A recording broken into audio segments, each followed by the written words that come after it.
Hello students. आज की class में अपन पादपों के वर्गीकरण के बारे में अध्ययन करेंगे। किसी भी पादप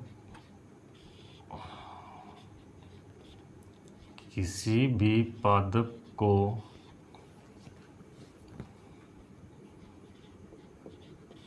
गुणों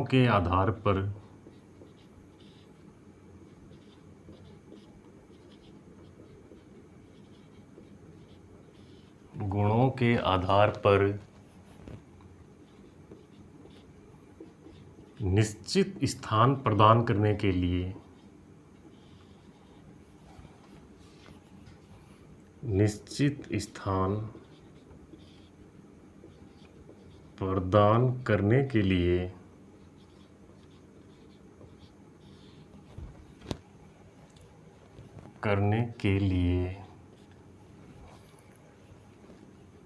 पांच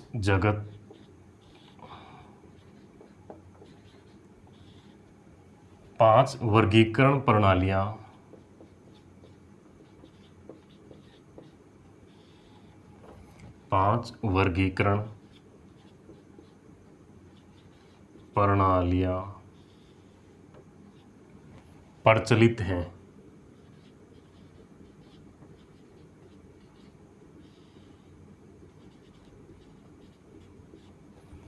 यानी कि कोई भी जो पादप है उसमें गुणों के आधार पर, यानी कि वो प्रोकैरियोटिक सेल्स है या यूकैरियोटिक सेल्स है, या फिर उसमें कोशिका भित्ति के आधार पर बता सकते हैं, वो स्वपोषी है इस आधार पर बता सकते हैं। इस आधार पर 5 वर्गीकरण प्रणालियां प्रचलित हैं और इनमें जो सबसे पहले है वो है दो जगत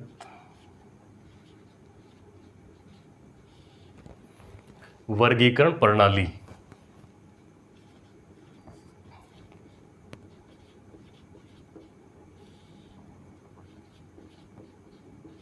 दो जगत वर्गीकरण प्रणाली, यह प्रणाली कैरोलस लीनियस के द्वारा प्रतिपादित की गई है।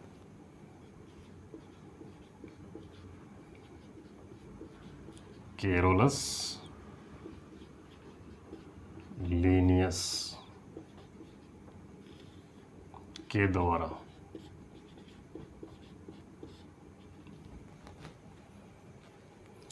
इन्होंने सभी जीवों को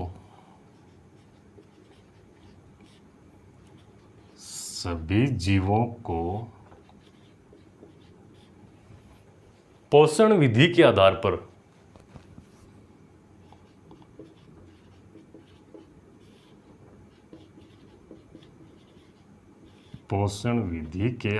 पर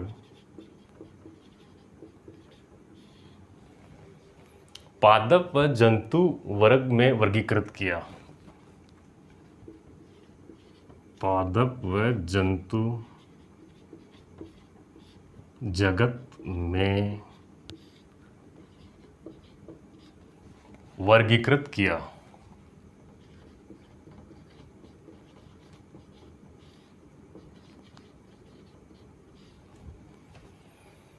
तो जो फर्स्ट है वो है एनिमेलिया,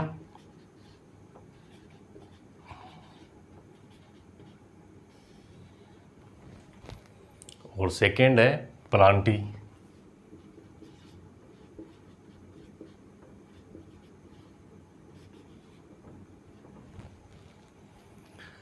इसमें अपन पहले देखते हैं एनिमेलिया को।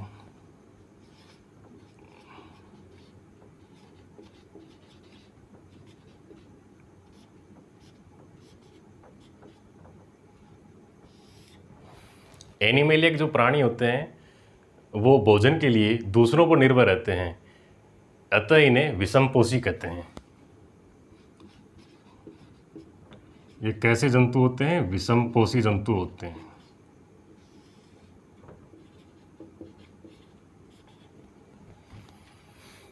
एनिमेलिया के उदाहरण क्या हैं तो देखते हैं अपन। नॉन कोर्डेटा,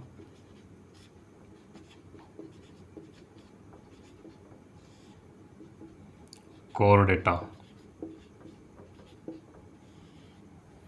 नॉन कोर्डेटा में कौन कौन आते हैं प्राणी? जैसे प्रोटोजोआ फाइलम है, पोरीफेरा फाइलम है, सिलेंट्रेटा है, फाइलम प्लेटीहेल्मिन्थीज, इनके जो जंतु हैं वो नॉन कोर्डेटा में आते हैं। इसके अलावा इसके हेल्मिन्थीज, एनिलिडा, आर्थ्रोपोडा, मोलस्का, इकाइनोडर्मेटा, ये सभी के जो जंतु नॉन कोर्डेट्स में आते हैं। कोर्डेटा का जो एग्जाम्पल है वो अपने को याद रखना तो सिंपल सा रखना है, ह्यूमन है जो मेमेलिया वर्ग का है, ह्यूमन मनुष्य। इसके बाद में जो सेकेंड है जगत वो कौन सा है? प्लांटी।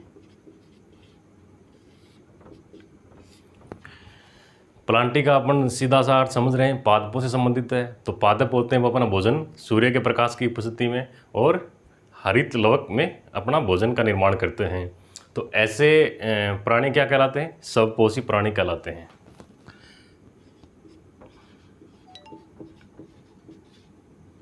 स्वपोषी प्राणी। प्लांटी के उदाहरण क्या हैं? तो अभी देखते हैं अपन इसमें उदाहरण में जीवाणु,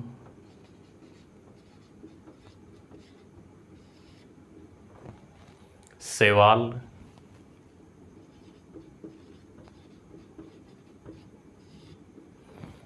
कवक, ब्रायोफाइटा,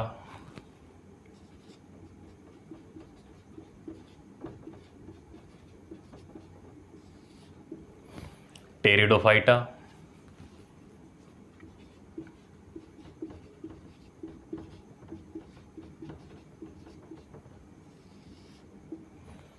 अनावृत बीजी,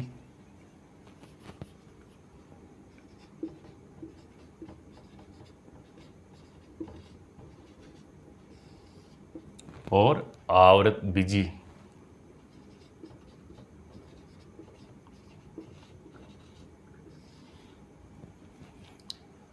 इन एग्जाम्पल्स के बारे में डिटेल में अपन नेक्स्ट वीडियो में पढ़ेंगे।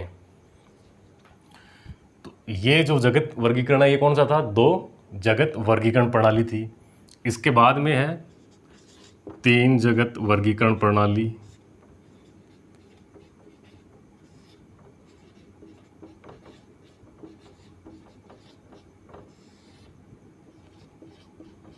तीन जगत वर्गीकरण प्रणाली ये किसके द्वारा प्रतिपादित है?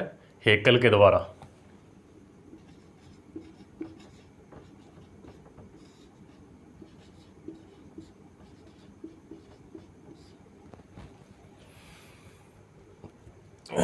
इन्होंने बताया कि जो प्लांटी और एनिमेलिया ये 2 जगत थे, इनसे इनके कुछ लक्षण थे और वो मिश्रित लक्षण के रूप में जो तीसरा जगत था वो था प्रोटिस्टा।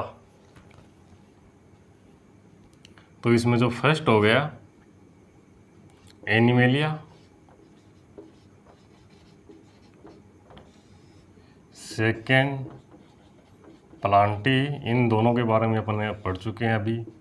और जो थर्ड था वो है प्रोटिस्टा।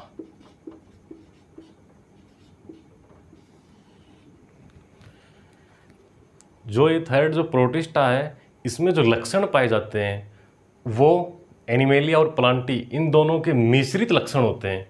किसमें? प्रोटिस्टा जगत में। तो प्रोटिस्टा जगत के बारे में अपन देखते हैं।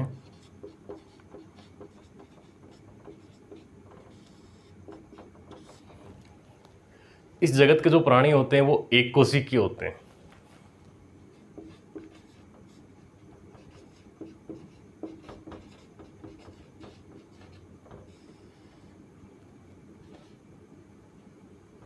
एक कोशिकीय प्राणी। प्रोटिस्टा के उदाहरण क्या हैं? तो प्रोटोजोआ,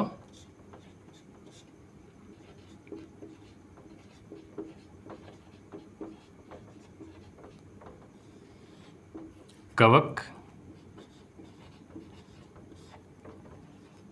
शैवाल।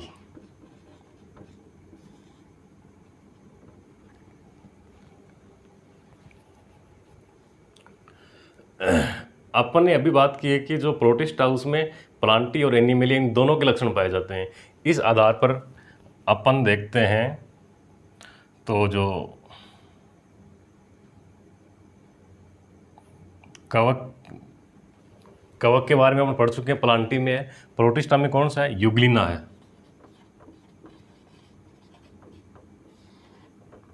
ठीक है, कवक अपन पढ़ चुके हैं प्लांटी में, ठीक है। और प्रोटिस्टा में है प्रोटोजोआ, यूग्लिना और शैवाल।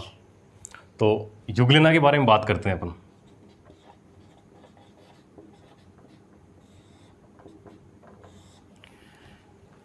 जो यूग्लिना है वो यूकेरियोटिक प्राणी होता है और इसमें प्रकाश की उपस्थिति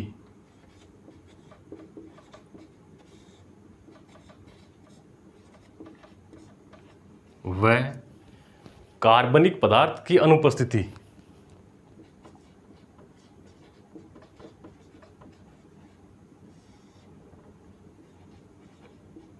कार्बनिक पदार्थ की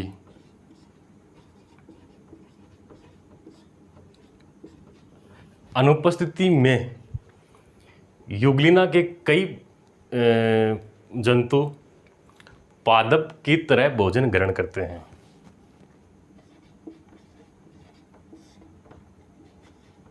पादप के समान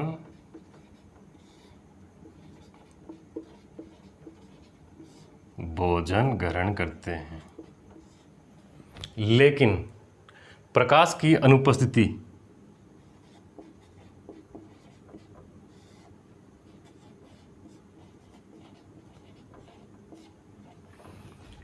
व कार्बनिक पदार्थ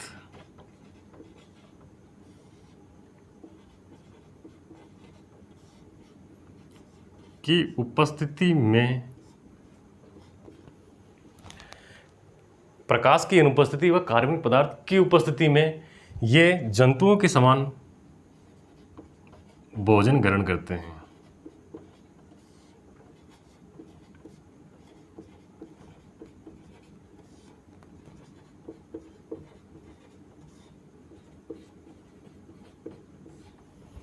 ठीक है, तो जो यूग्लिना है उसमें पादपों के भी लक्षण हैं और जंतुओं के भी लक्षण हैं, यानी मिश्रित लक्षण हैं पादप और जंतुओं के। ठीक इसी प्रकार अगर अपन बात करें सलेस्मा फफूंद की,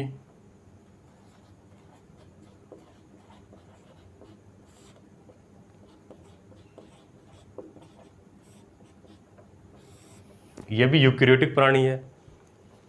इसमें क्या होता है कि जो कायिक अवस्था होती है इसकी,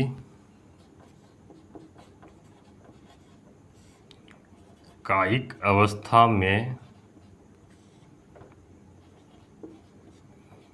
कोशिका भित्ति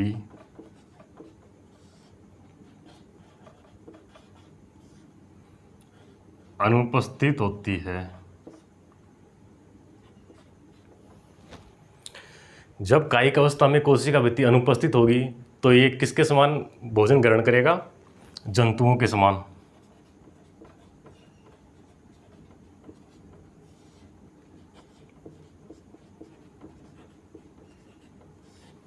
लेकिन जनन अवस्था में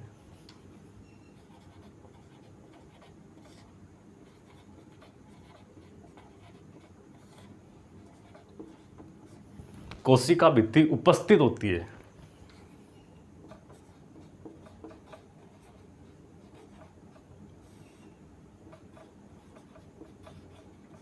जनन अवस्था में कोशिका भित्ति उपस्थित है तो ये किसके समान भोजन ग्रहण करेगा? प्लांट्स यानी कवकों के समान।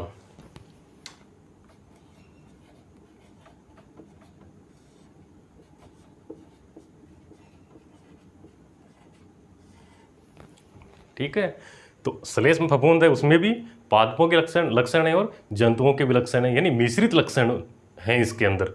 ठीक है, तो ये बात हुई 3 जगत वर्गीकरण प्रणाली की। इसके बाद में है 4 जगत वर्गीकरण प्रणाली।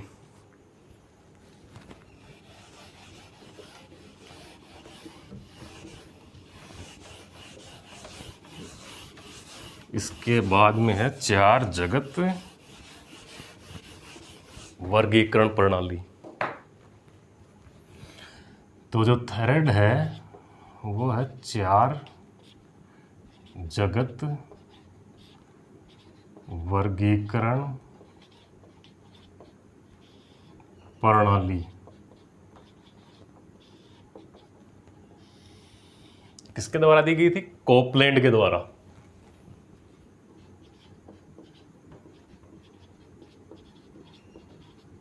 कोपलैंड के द्वारा।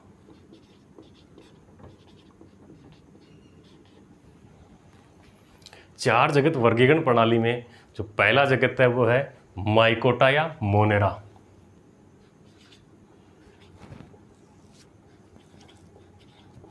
माइकोटा या मोनेरा।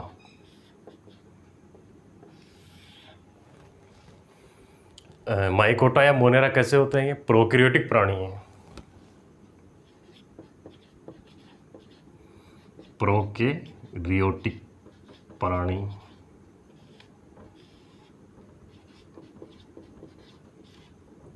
और इनमें जो केंद्रक होता है वो एब्सेंट या केंद्रक विहीन होते हैं।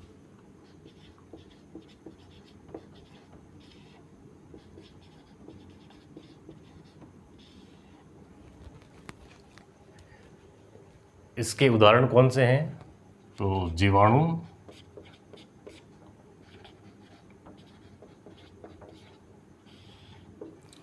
सेकंड जो है वो है नीले हरे शैवाल,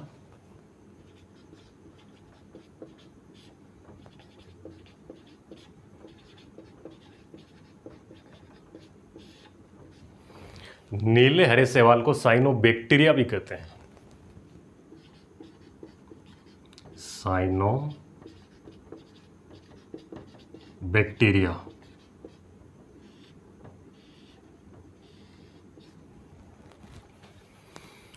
जो सेकेंड जगत है वो है प्रोटिस्टा।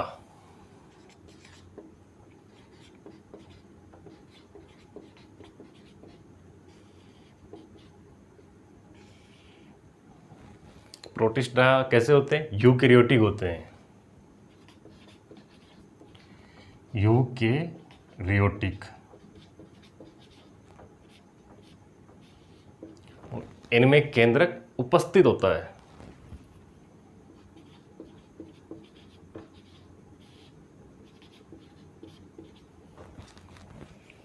प्रोटिस्टा के उदाहरण कौन से हैं? तो प्रोटोजोआ,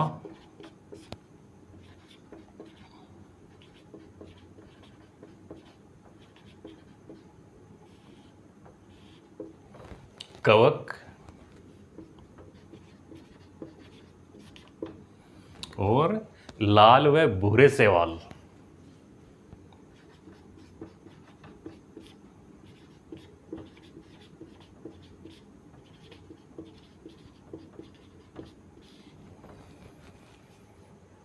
और जो थर्ड है इसके बाद में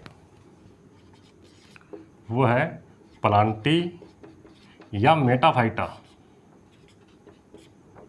या मेटाफाइटा।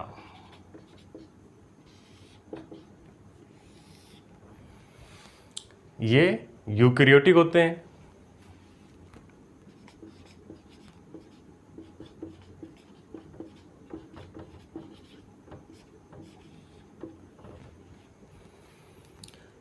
इनमें कोशिका भित्ति उपस्थित होती है।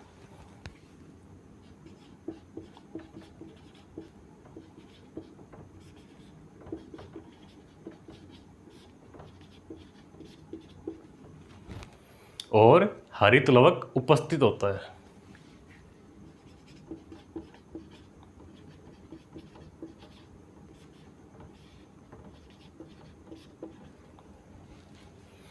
इसके बाद इनमें स्टार्च,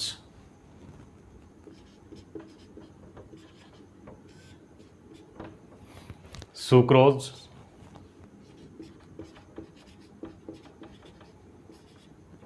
और सेल्यूलोज का निर्माण होता है।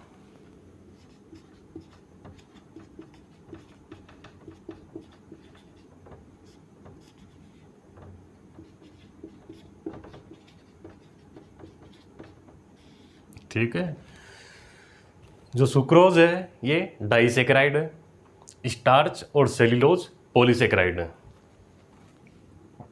इनके उदाहरण शैवाल, ब्रायोफाइटा,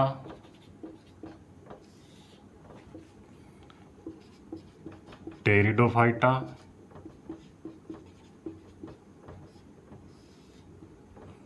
जिम्नोस्पर्म,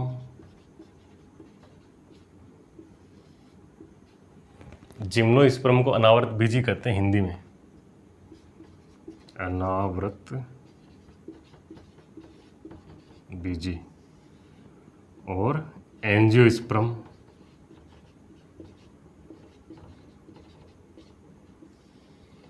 या आवृत बीजी।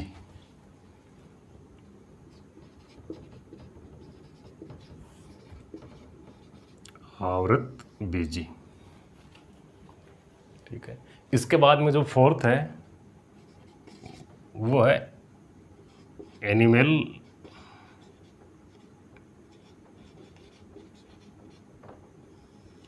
या मेटाजोआ।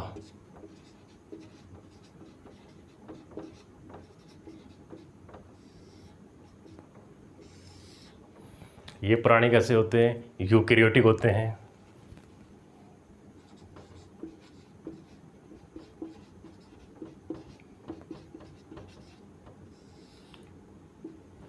इनमें कोशिका भित्ति अनुपस्थित होती है।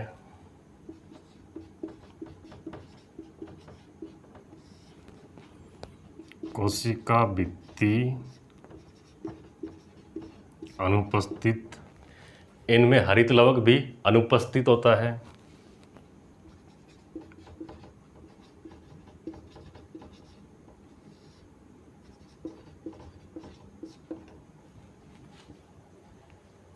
इन प्राणियों के भ्रूण में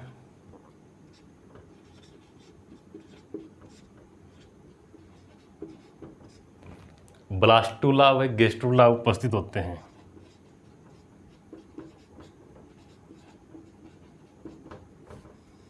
ब्लास्टुला व गेस्ट्रुला उपस्थित होते हैं। जो ब्लास्टुला होती है वो एक स्तरीय होती है, जो गेस्ट्रुला है वो 2 या 3 स्तरीय होते हैं। इनके एग्जाम्पल क्या है, उदाहरण? तो नॉन कोर्डेट्स,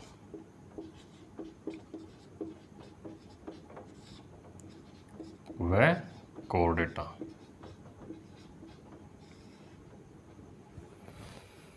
तो आज की क्लास में अपन ने 3 जगत वर्गीकरण प्रणाली पढ़ी हैं, और जो नेक्स्ट वीडियो है उसमें 5 जगत वर्गीकरण प्रणाली के बारे में अध्ययन करेंगे।